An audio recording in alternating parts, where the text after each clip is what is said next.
Hello, I'm the Pink Phantom, and this is my podcast. Join me as I delve into the world of games and gaming, and especially old school RPGs. Together, let's voyage into the astral realm and check out my Phantom thoughts. Hey Pink Phantom, this is Merc. I'm just calling to say I've been enjoying your RPGaDay stuff, your different concepts, and your penchant for creative writing. So keep it up.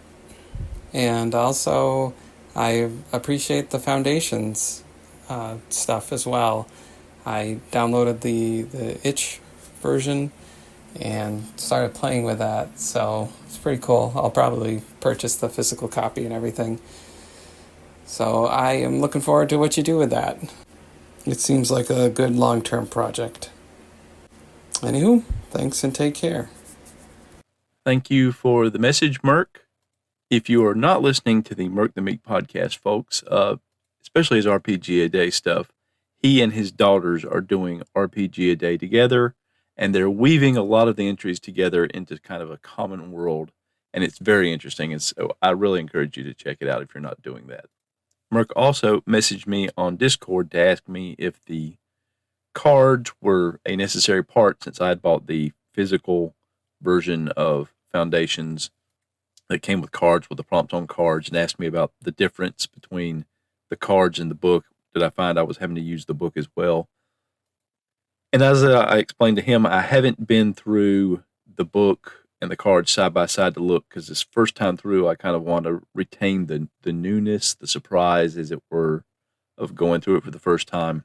I have noticed that the entries in the book sometimes are more expansive on the prompt than the ones that are simply written on the cards. But there's been really only one instance so far where if I had looked at the book entry as well as the card entry, that maybe I would have tweaked what I ended up doing with Foundations. So I think it's something you certainly can use without the card, with the cards or without the cards. I think it is sort of an at a desk, at a table, at a sort of set location where you can spread out things out kind of activity, because you are going to have a place to draw a map and a place to write your chronicle. And so there's not really a portable advantage to having just a deck of cards versus having the book. But if you were comfortable typing things quickly on your phone, or you have one of those, a phone or a tablet, small tablet that has one of the pens that works with them, where you could draw a map using that, then that might be something where if you were on the go and you knew you were going somewhere where you're going to have to wait for a while, going to have your car serviced, going to a doctor's office where you end up waiting in the waiting room and then waiting in the examination room for a while, and you want to be able to pull it out and maybe jot some things down, draw a card, make some adjustments.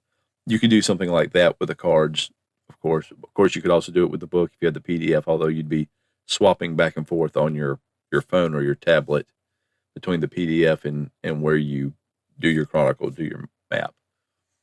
So I don't think that the cards are necessary, but I think they are useful. And I think it is okay that they're maybe not 100% of the prompts, because having that truncated prompt could trigger a different reaction creatively than having a more extensive prompt. So thanks for the call, prompt. Thanks for the call, Merc. And thanks for the follow-up message afterwards.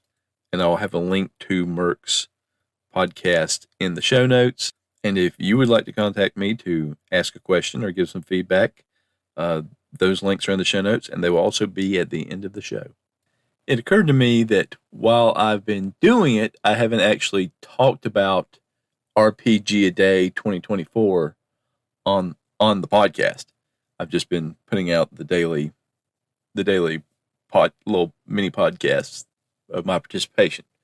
So RPGaDay 2024, it's a month-long celebration of RPGs on the blog Autocratic, which ends with a TIK. They put up prompts every year and they usually two sets. One of them is more about your personal experience with RPGs, and the other is usually some creative mind candy to create prompts with. So there's usually two sets of prompts, and the idea is that you blog or you podcast or you go on your YouTube channel or you go on Twitter or you go on. I think some people have done it on Instagram. You just put out something celebrating RPGs or about RPGs every day during the month. And I have participated in this the last 2 years, and it's been a daily exercise. Well, it hasn't been a daily exercise. It's been a daily podcast. I put out daily episodes. Most of them I end up doing on the weekends, and then I just put them out one day at a time. There are some people that I think that have been doing them every day as the day occurs, and I'm in awe of that kind of consistency. And some folks are doing them in groups. They'll do a group of a handful or 5 or 7 or what have you. I know that Merc the Meek in his podcast, he's done groups in a row because he's been doing them with his daughters. And so, of course, it's harder to get them together and do that every day when you're having to gather a couple of kids and do it every day. So he's been doing it in batches. I've actually been able to more or less keep up this year. I mean, the month's not over, so I guess I shouldn't take that out completely, but it's almost over. I think some of it's because there are less people putting out. I think the changes among the former anchorites in that Spotify has instituted have kind of pushed some people to podcast less often or not at all. Some people have been slowing down in their podcasting anyway. But I know last year I got way behind, and I'm not sure if I ever got caught up or if I just did a bunch of them and said I'm never going to get to the rest of these and deleted them. But there had been a fair number of folks. There is in the show notes. There's a link to a blog post of mine where I've tried to accumulate all the people that I know that have been doing them. Quick list is Merc the Meek on his podcast, Merc the Meek. Joe from Hindsightless on his podcast, Hindsightless. We've also had the GMologist Presents podcast with Carl Rodriguez, the Arcane Alienist with BJ. Joe from the Decahedron podcast has been doing it. Riley on his Diegetic Advancement podcast. Jason from the Nerds RPG Variety Cast has been doing it on his blog, Nerds RPG Variety Cast. And Free Thrall has been doing it on his blog, Stochasium, I believe is the way you say that. Stochasium, Stochasium. Ivan Mike has been doing it on his YouTube channel, and Runeslinger has been doing it on his blog, Casting Shadows. He also did, I think, a podcast at the very beginning of the month, Casting Shadows, talking about it, but he's been doing the prompts more on his blog. So all of those are linked on my blog, which is nerdusinterruptus.blogspot.com. And don't worry too much about the spelling. It's nerd with a US on the end, interrupt with a US on the end, .blogspot.com. So, and again, that link is in the show notes to this episode. But I just wanted to mention it. Congratulations to everyone that's been participating. If anyone out there wants to send me information about other people that have been doing it that I've missed, I haven't done as much searching on social media for it as I think I have the last few years to check things out. But I'm always wanting to add to the list because this is one of those the more the merrier events that take place within the RPG hobby, and celebrating what is good about RPGs and all that good stuff, and sharing our own experiences or our creative endeavors and what have you. So if you haven't been participating, maybe think about it next year. Like I said, people do them in bunches. I do mine, on the weekends and then space them out. You don't have to do it individually every day if you want to take up that challenge. It's a great challenge. But yeah, it's a great hobby, and it's great to promote the hobby however we can. So that's what I wanted to talk about, just because I've realized I hadn't said anything about it at all. And it's definitely something worth mentioning because obviously I've been doing it, so I obviously place some value on it, and so I should probably mention it in the mainstay podcast, the mainstream podcast, the main timeline, whatever you want to call this. But anyway, RPG a Day 2024. It rocks. Enjoy. And we are back to Foundations, a solo world building game by Tom Anna that I've been doing for several episodes now. I don't think I realized that this would be as long a term thing as it would be, but I keep having to stop to do some of the more time intensive things. And I don't, at this point, I'm not sure that video would be even any better because I would still be stopping to do stuff just as I am with the podcast. It would be better for the map part. I probably need to put some of this up on my blog. But without further ado, how many cards am I into this thing? 1, 2, 3, 4, 5, 6, 7, 8, 9. 9 cards. So the last prompt, the one that I paused on, was describe the seasons and the celestial bodies that shape them. And as I mentioned to Merc the Meek, the prompt on the cards is a little smaller than well, in some cases, some smaller than what's in the book. So the equivalent from the page is A Flame in the Sky is the name of the card, the prompt. And there's a little sort of blurb that's kind of I guess it's sort of to spawn creativity.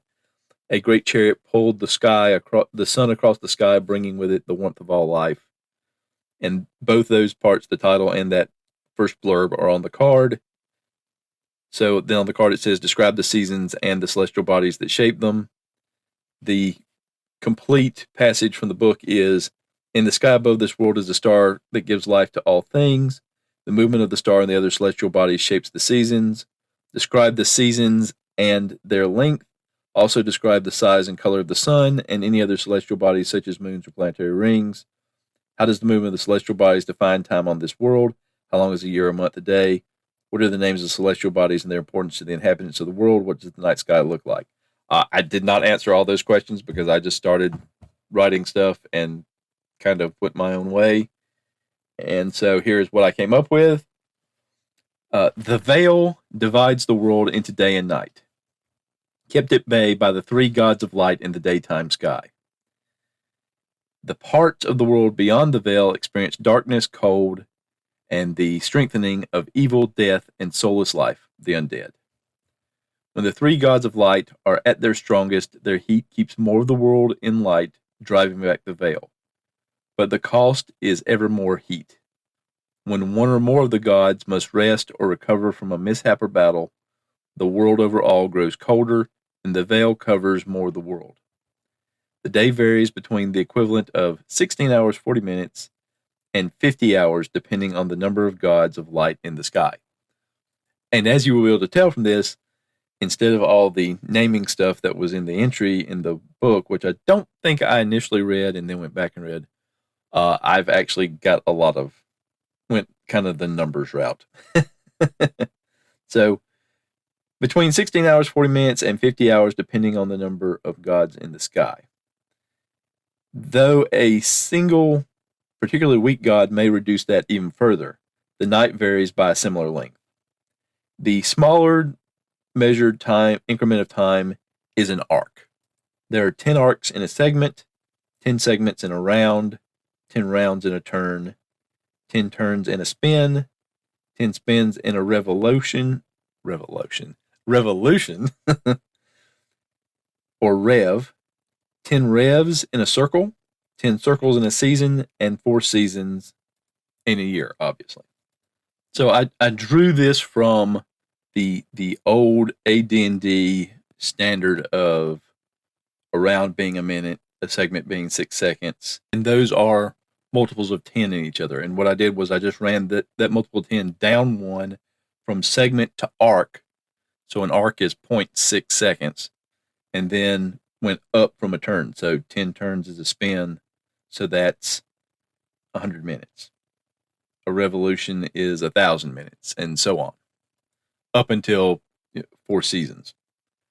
So to finish up, stars in the night are old, banished, dead, or lost gods. Moons and planets are the current reigning gods, some of which travel both in the day and the night. And of course, that's kind of incomplete compared to the prompt. I didn't name everything, and there's probably some other development you need to have to to sprinkle around throughout the day. But it kind of explained why, some days would be longer than others, and why you might have seasons that are hot and seasons that are cold, depending on the strength of the gods of light in the sky. And I thought that was a good kind of basis that you could build a world upon. So that's how I went there. So that's the prompt I ended up on. So let's draw a card and go to the next prompt. So the next prompt is the Ice Age. Mark an area of vast frozen lands covering most of your map. Redraw your world as the Ice Age ends and a new world emerges. So if we go to the book to see if there's an expanded version of this, the Great Thaw. Okay, no, wait, what? Oh, it's a 2-pager. Okay, first time I've run across this. This is a 2-page prompt. Part 1 is the Ice Age, which is what is written on the card. Without the sun's embrace, the lands grew cold and barren. Outline a band that covers roughly the top and bottom third of the map. The area is now covered in a vast ice cap. The frozen region is difficult to traverse and sustains very little life. If any settlements exist in these regions, they are destroyed. If there are no more settlements on the map, you may relocate them to another location as their inhabitants migrate. People living close to the edge of the ice cap adapt to hunt and fish across the barren lands. After completing this prompt, shuffle this card back into the deck. The next time the card is drawn, follow the second prompt. Okay, so I read both prompts, the second prompt being redraw your world as the Ice Age ends. And that's what this other page is, the Great Thaw. So this is a place where you definitely need the book over the card, because the card does not tell you this. Although it may mention in the book that when you have 2 prompts, you are supposed to shuffle it back in. So this card is going to go back into the remainder of the deck, and the next time it comes up, it will be the Great Thaw. So we'll just add this in, put this not in the middle because then it'll end up near the top again. Just slide it into there, and we'll shuffle a couple times, and then we'll draw our ice caps on our map here. That shouldn't take too terribly long. About a third. Let's see. 1, 2, 3, 4, 5, 6, 7, 8, 9, 10. I've got about 9 hexes tall on this map, so we'll just zoop there, and 1, 2, 3 up, and zoop there. Does that cover all my settlements? Most of them, except for the amphibious fish people. So we'll draw a couple of. We'll move 1 just to the edge of the ice cap here, and we'll move 1 further inland.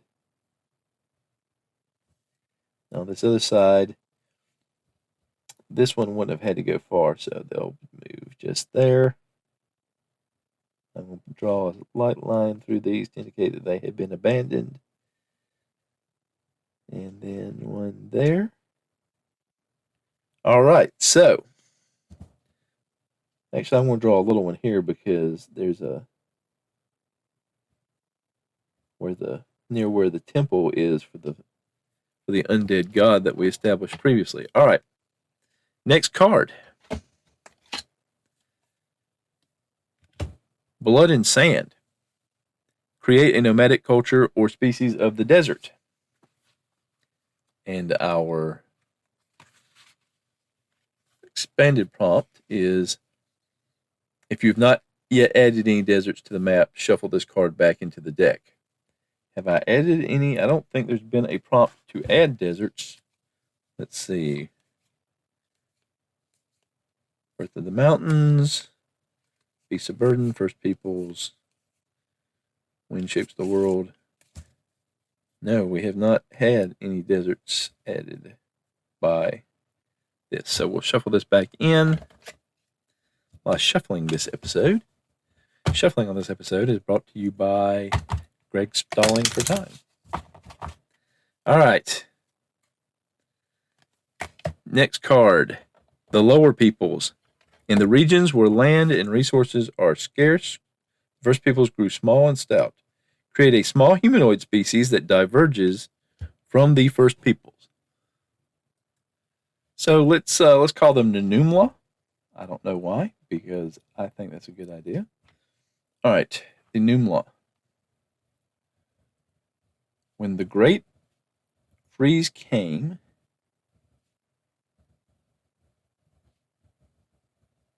and that is a terrible spelling of freeze. When the Great Freeze came,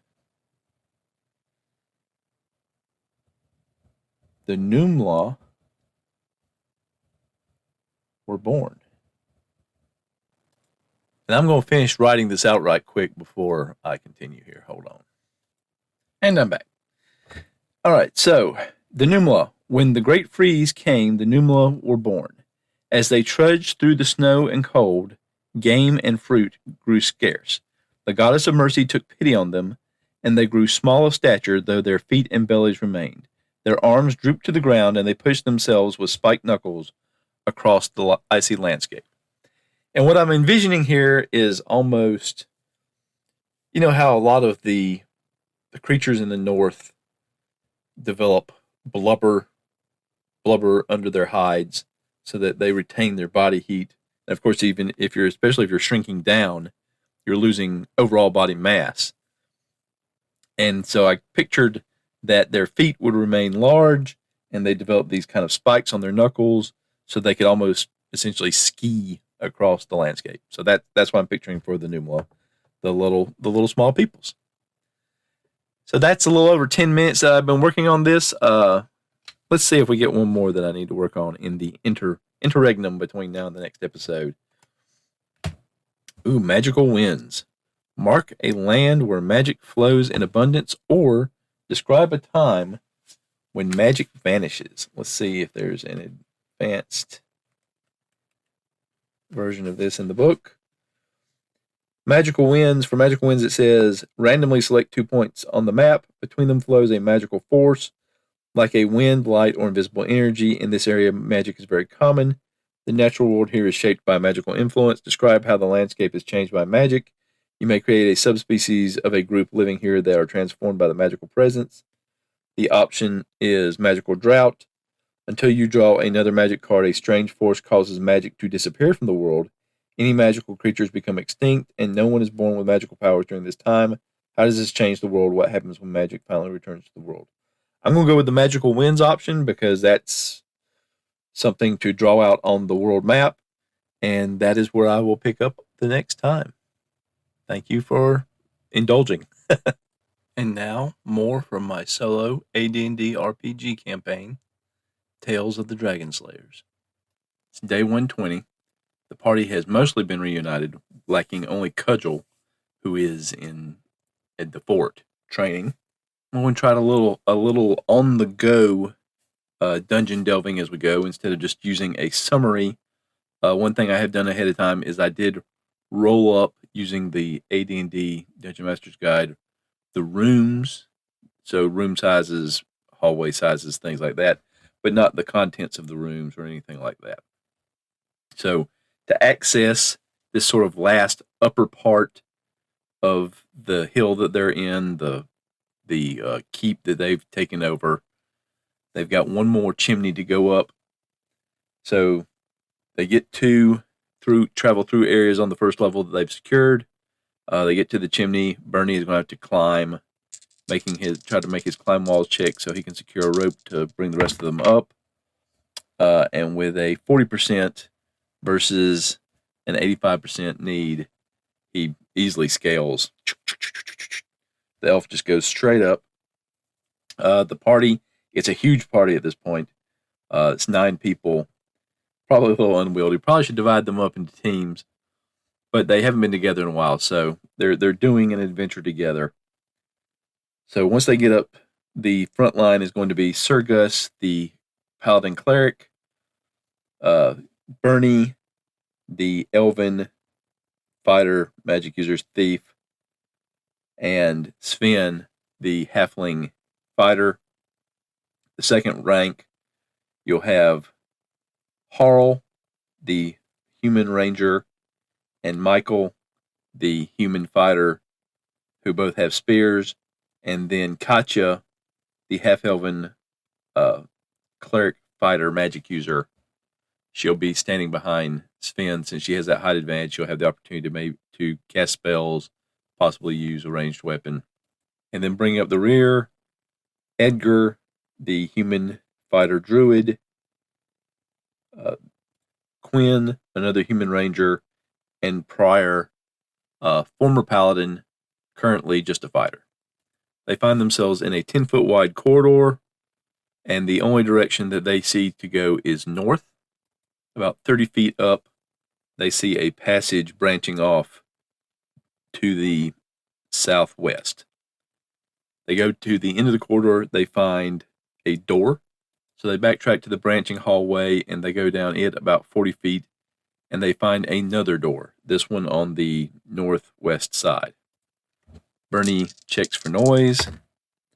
He doesn't hear anything, and he wouldn't because the dice say that he wouldn't. Sir Gus attempts to open the door. He has a 5 out of 6 chance, and with a 3 on the roll, he easily just the door opens. They find themselves in a 50-foot by 30-foot room. It's a rectangular room. The long axis is oriented from the northeast to the southwest. And in this room, as we go to our tables here, and we find the correct die, there it is. My D20 was hiding between my D100 and D120. Why I would need a D100 and a D120, I don't know, but I have them if I need them. So on a D20, we roll a 1. This is an empty room. But it is time for a wandering monster check. Or random monster check. But we rolled a 3, so no random monster. So what type of a room have we come into? In previous parts of this upper part of the dungeon, we ran into orc lairs, we ran into rivers, we ran into where magic user had lived and stocked like an observatory and several laboratories. So let's see what we got here. Rolling. Let's see. 5, 10, 15, 22. This is some sort of dormitory. So it looks like people have been living here at some time long ago. Probably given the square footage, it's about 150 square feet. So you could probably have a good 20 feet between people. You probably had about 6, 7, 8 people living here. Beds and chests and things of that nature that the party has to search through. And to get that result, there's not really a table for that. There's a list of different types of rooms. And I rolled a D30 and picked a column because it's about 60 entries. And some of those will be like hallways and stuff, so they won't match. So I may have to go up and down. So the party searches, and during that search, there's time for another wandering monster or random encounter roll. It's a 4, so nothing. The party takes a little rest before continuing on.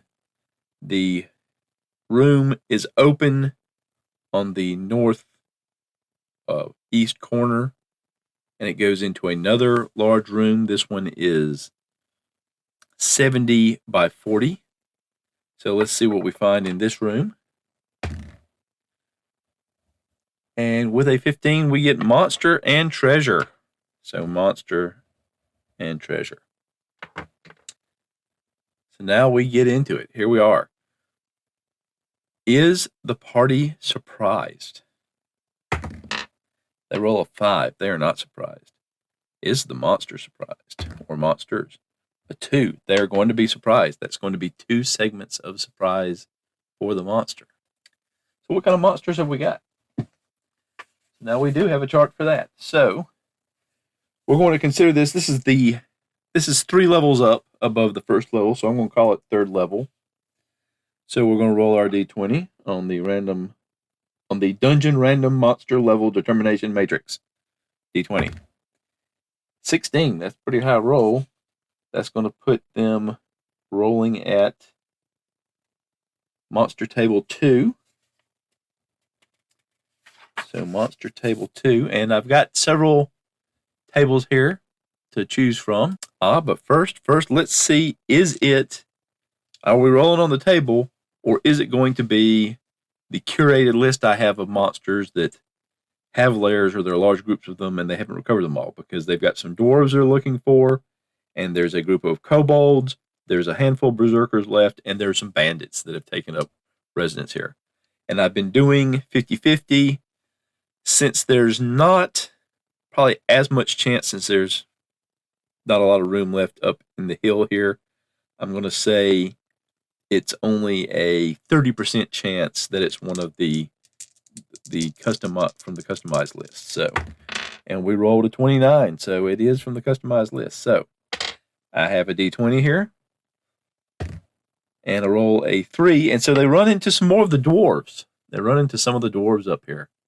Now, having run into the dwarves before, they know how to approach them. They have kind of some insignias that the other dwarves have given them to show that they're friendly, but that doesn't necessarily mean that it's going to be a positive encounter. So now Sir Gus has a plus 30% adjustment to this roll. And because everybody here is lawful good, there's not any negative adjustments. So I'm going to say plus a 10% if they can get out their flags or their emblems or what have you and speak to them as friends. So it's going to be a plus 40% to this roll. And it's a 44 roll, so that's an 84. So that's friendly immediate action. So these dwarves are very friendly. They recognize that this is people who know their clan and that they can get them back where they need to be. So normally, at first level, if you encounter dwarves, it will be 4 to 14. This is on the third level, so it's going to be it's going to be 3 times as many. So we got 7, 8, and 16. We got 16 dwarves here. Plus, we'll say a couple of the leader types are here as well. Now, one thing the party does is they take some of their hired soldiers with them in case they do run into creatures who surrender or they run into some of these friends, so those soldiers can get them back to where they're going and the party can continue delving. So they have a conversation, they talk to the dwarves, they set them at ease and they send them on their way.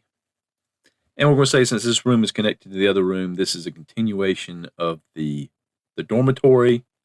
So like I said, this is a 70 by 40 foot room with a 70 foot axis running east-west and the 40 feet running north-south. In the middle of the southern wall is a door which the party recognizes from their map leads to the hallway that they originally entered in. That was the other door they saw. There also appears to be a hall exiting out with no door, so this is really more of a chamber. One to the north and one to the south over towards the east side. So about 10 feet away from the other corridor that they recognize where it goes. So while the party is searching the room, it's time for another random check. And on a 1, wouldn't you know it, they're going to run into something else before they even get to seeing what the treasure is in this room. So again, we're going to roll on to see if it goes on on a regular table or if it goes on our sort of cultivated table here. And they roll a 21, so it's on the cultivated table.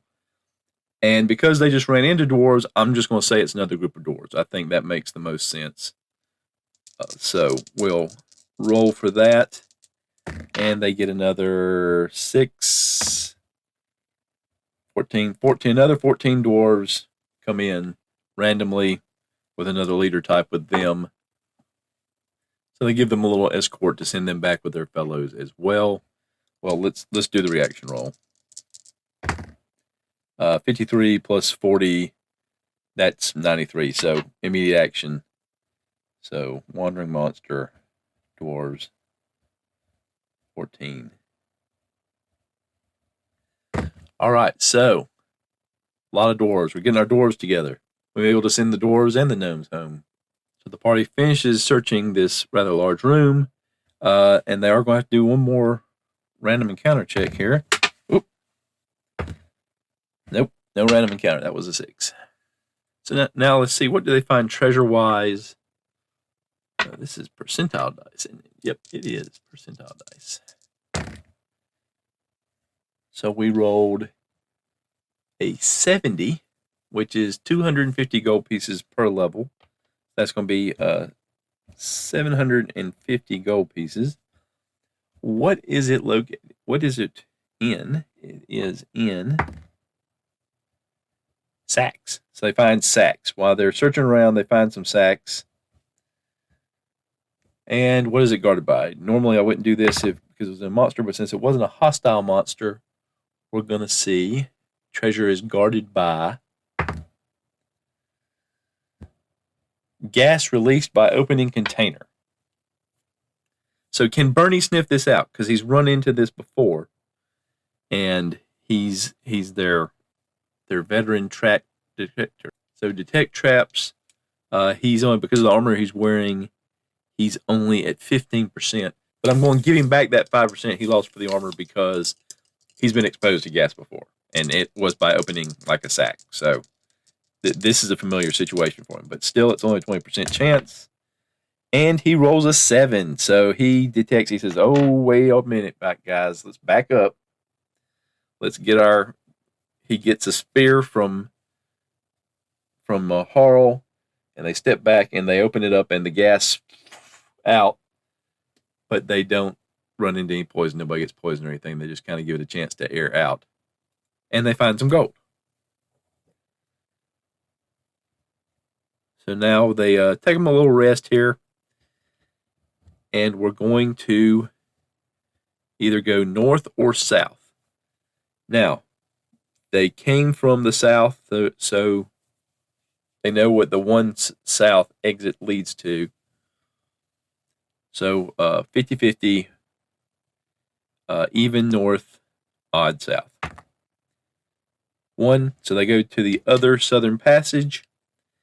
That takes them 30 feet into another chamber. This chamber is 30 feet east-west by 20 feet north-south, and it has a little alcove. The corridor comes into the northwest corner, so you have 40 feet. You have 20 feet worth of chamber to the east. There is an exit to the south, and there is an alcove, a little 10-foot wide alcove to the west. So what's in here? Rolling. Nothing. There's a fat lot of nothing in here. But let's see what type of room this is. We'll roll on the second column of this one. All right, and that is a kitchen. It's a kitchen. I guess it makes sense that leading into the dorm, you would have a kitchen. So we have a kitchen here.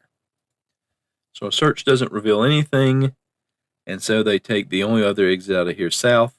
It goes 30 feet and ends in a door to the west. But we have to roll for a random encounter. 5, we get nothing. So we listen at the door. Bernie, did you hear anything at the door? No, I did not hear anything at the door. All right, so Gus, how about I open this thing? Put your shoulder to it. Roll a 2. He got it open. This opens into another northwest hallway. The hall goes north about 20 feet, and it dead ends, and by the map, it's on the other side of that is the alcove in the kitchen. And so they turn around and go south, the other way south, which goes 30 feet down below where the door is. And it's time for another random check. And it's a 1. So we have a winner, chicken dinner. We have a random check. Are we on the custom chart? No, we are not. So this is a legitimate monster situation. So what level monster are we rolling for here? Oops, wrong die. 16. We're going to chart monster level 2 again. Now we roll these. And this is where we have the other potential charts. So let's take a look at some of those as well. All right, so I've got 3 charts I can work with, the one in the DMG, the one in the Fiend Folio, and the one in the Monster Manual 2, which pulls in monsters from Monster Manual 2, and Fiend Folio. So I rolled a 67. The Fiend Folio and DMG are percentile. The Monster Manual 2 is 2d10s. So it works either way. So it's either a 67 or it's a 13, depending on which one you look at. And let's take a look at the entries, and then we'll roll a d6 to see which one of them is going to be used. So monster level 2 for the Fiend Folio, a 67 would be piercers. We've run into those before. Those are some nasty little items there. Monster Manual 2, a 13 would be a huge centipede. And the DMG, a monster level 2 at 67, would be a shrieker, which has the potential to attract other monsters. So we're going to say 1-2 DMG, 3-4 Monster Manual 2, 5-6 Fiend Folio. And we rolled a 2. So it is shriekers. 1 to 3 shriekers. So 1d6. And we ran into 3 shriekers. So 3 shriekers. Are they surprised? Are the shriekers surprised? The shriekers are not surprised. Is the party surprised? The party is surprised. So the shriekers get off their shriek. Rah! So now at the end of this corridor is a chamber. It's a 30-foot by 20-foot chamber. So let's see if there's any kind of creature in there to be attracted by the shriekers. And we roll on. Let me bring up my other chart again. And on a 20, we get treasure only. So no critters there. There is a corridor. There are actually 3 corridors going out the south end of the room and 1 going out the west end of the room. So there's a lot of entry points. So let's roll random encounter to see if there's something in one of these corridors that maybe gets attracted. And on a 3, no. They don't get anything. And I would have accepted a 2 on that one and not just a 1, since the shriekers are shrieking. So the party has to spend some time chasing the little mushrooms around and chopping them up. But other than that, no harm, no foul. So what kind of room do we have off the kitchen? Let's see what the room types are. See if we have some kind of something that might be suitable to be near a kitchen here. Well, actually, with the door coming down the hall, it's probably not anything connected to the kitchen because it wouldn't be any kind of a pantry or anything. So we'll just go ahead and roll. All right. That's a 7 if anybody's interested. But like I said, these things are kind of not really numbered or anything. 7 would be a bath. I don't think you'd have a bath with like 4 open corridors coming out of it. What's on the other side?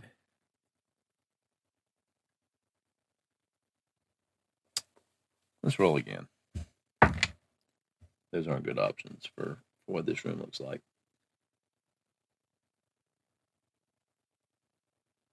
A robing room. That's interesting. Or cistern. So maybe there's a place here that rainwater kind of percolates through the hill and it's collected, and it's a cistern. So maybe that is why it's near the kitchen. Just there's a door between there and here. That's all. No one said that people who built stuff in hills were able to always build logically. So it's a cistern. So we know we said that there was treasure in here. So we roll our treasure roll. We get a 5. So 1,000 copper pieces per level. So 3,000 copper pieces, and they are in stone containers.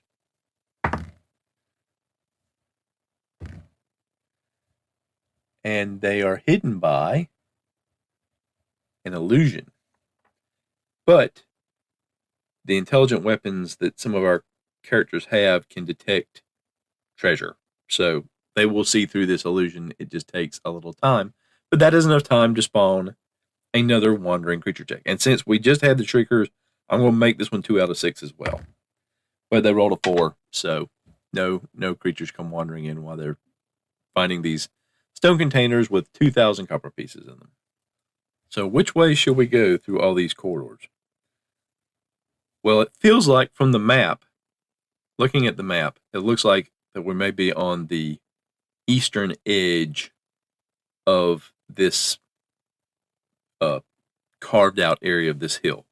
So we're going to start with the southeast, the southern corridor that's on the very eastern side of the room. It goes south 10 feet, then turns southeast 10 feet, and ends in a door. So we listen at the door. We don't hear anything. We open the door. Gus does not get it open. So if there turns out to be something on the side of that door, they're not going to be surprised. Gus just hits it with gusto, gets a little overconfident, and gets knocked back. Now Bernie has a 1 in 3 chance to open it, and he rolls a 1, and he just turns the knob. It's like, you loosened it for me, big guy. Or maybe it was a pull. Gus was trying to push, and it was a pull. So it opens into a small room, which is oriented northeast to southwest. It runs 20 feet by 20 feet. And it's just a little square room. We'll have time for another wandering creature check here. A 3, we don't get anything. Oh, and I haven't been, they have been resting. I'm marking off time for resting every 6th turn. I'm just not narrating that. So what is in this room? Let's roll contents. 18 is special or contains stairway up or down. Let's look at our list of rooms and find a special room here. Something that would fit with an area with a dormitory and a kitchen in a section of the hill where we've run into orcs before. We've run into a lot of magic fountains. Well, we did just run into a cistern. So maybe there is some kind of... well, let's see what kind of rooms we got here to choose from. A strong room vault. That just jumps out at me because Gus had trouble getting through the door. Bernie opened it. Bernie's the thief type. He noticed that it was... Maybe he noticed something strange about the knob or the pull on it. So a strong, let's say it's a strong room. It was a place where they kept valuables. Let's see here. Special. That doesn't mean empty. Let's see here. Strong room. So let's roll again. Let's roll again and see if there's anything in here in terms of treasure. There's not a high chance of it, but we'll say, yeah. We rolled another 18, so it's another special. I'm going to say there's a treasure in here, but we're going to get a couple of rolls on the guarded by because it's likely to be guarded in this strong room. All right, so percentage. So what we're going to do is we're going to take 2 rolls on every chart, and we're going to take the best of each. So rolling on what the type of treasure is, rolled another 7, and we rolled an 89. 89 is platinum, so platinum pieces. So we roll 4 containers, a sacks, or iron trunks. So I think iron trunks make sense. So how many platinum pieces is it? It's 100 platinum pieces per level. So 300 platinum pieces in an iron trunk. Now, so we got potentially both either. So the table, you roll a d20 to see if it's guarded by something or hidden by something.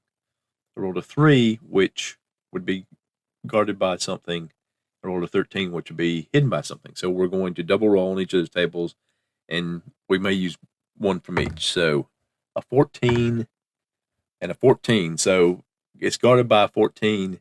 Gas released by opening the container. Boy, somebody's really into gas in this dungeon because that stuff is just everywhere.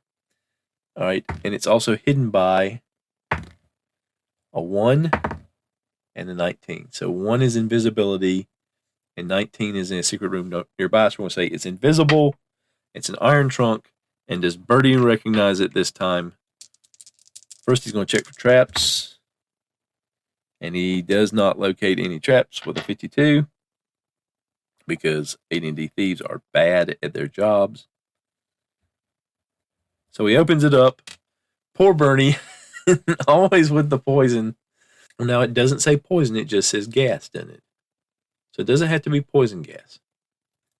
So give me a moment while I look and see if there's a gas chart on here. I believe there is. Here we are, Appendix G. Traps. We have all kinds of gas. We've got 1, 2, 3, 4, 5, 6, 7, 8, 9 types of gas. Are they all equally? No, they're not all equally. So we're looking for a roll between 35 and 54. That's a 31. That doesn't help us. That's a 74. That doesn't help us. That's a 62.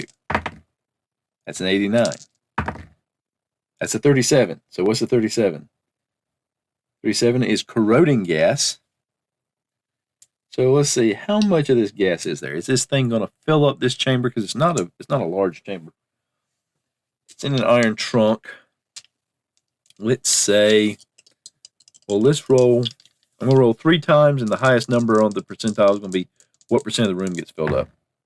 7%, 48%, 44%. So a little under half the room gets filled with this gas, and we're going to give everybody a dexterity check, except for poor Bernie, to get out of the effects of the gas. Well, I guess Bernie stooping down, he would have a chance to duck. So we'll give him a chance. We'll just take a little off. But let's see. Let's use saving throws. I haven't used saving throws for anything in a while. And let's treat this as a breath weapon. I think that would fit sort of the context. Just this explosion of gas, as it were, that comes rolling out at them, and treat that as a breath weapon. So we're going down the list here. Gus is going to save as a fighter. He needs a 20. Well, let's see here. He's also a cleric, so we'll use the best one. Well, no, he can't do cleric, or he won't earn any experience. So fighter. Oh, that's percentile dice. I don't know why I'm rolling those. 9. No, he doesn't make it. Edgar is a druid, so he needs a 16 or better. He gets an 11. Let's see. Do these guys have any bonuses? As we go through the myriad of people here. Nope, it doesn't look like they've got any kind of bonus. All right. Continuing on, we're going to go with Katya. She is a fighter, cleric, magic user. Magic user is the best one at 15, and she rolls a 15, so she's good. She was toward the back anyway. Let's see. Bernie. We didn't do Bernie yet, did we? He rolled a 12. Nope, that's no good for him. Sven. 6. That's no good for a fighter. Harl. 14 is not good for a fighter. Quinn. 8 is not good for a fighter. Freer. 18. Nope. Michael. 10. Nope. So Katya's the only one that makes it. The rest of them are caught in this corroding gas. We do have saving throws for items. There's nothing about corrosion, but there is acid, so I think we can treat it as that. We're going to say, we're just going to do rolls for just the general type. So hard metals. The hard metal is the big one because that is what a lot of their armor and weapons are, and they have some magic there. They'll get pluses based on what they roll. So they need to roll a 7 or better. And an 8, so all their hard metal is good.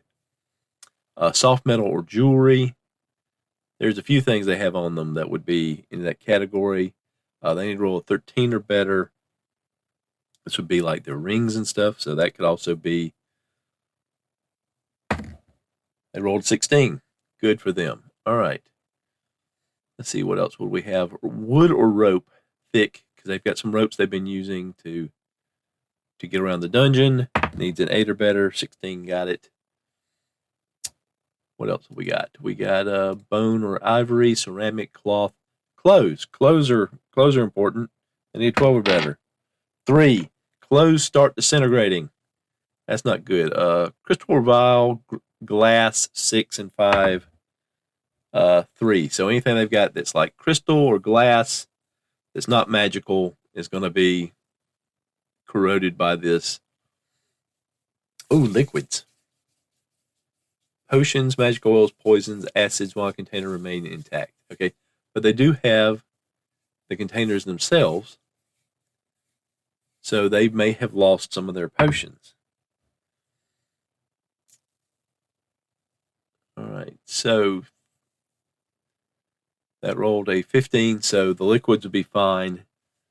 So they're going to have a lot of damage to a lot of items. It's going to eat some holes in some stuff, but otherwise they're okay. But that will be enough, I think, to cause them to retire, even though they have a fair amount of the day, but they need to get back to home, essentially, and repair themselves. But they are going to take, it is going to take some time to wind their way back. So I'm going to say they're going to need two encounter checks before they get out of this section. 2, they're fine. A 4, they're fine. So they found some dwarves. They found some items. They got exposed to some corroding gas. They got them a little treasure. So that's the delve for the day. And we'll see what happens on their morrow, as it were. But we'll see that next week, our time. So thanks for listening. The opening theme of this podcast was Strength of the Titans, and the closing music is Late Night Radio, both from Kevin MacLeod at Incompetech.com, licensed under Creative Commons by Attribution 4.0 license. If you have any thoughts or feedback, you can get in touch with me by leaving me a voice message on my Google Voice number, 864-209-1441. That's 864-209-1441. Or through SpeakPipe at www.speakpipe.com/Phantom Thoughts.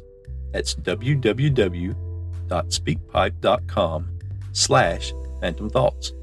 Or you can send me a message or an audio file on Discord, where I can be found the Pink Phantom, or through email, phantomthoughtspodcast@gmail.com. That's phantomthoughtspodcast@gmail.com. I don't have to play or read your feedback on the podcast if that is not your preference.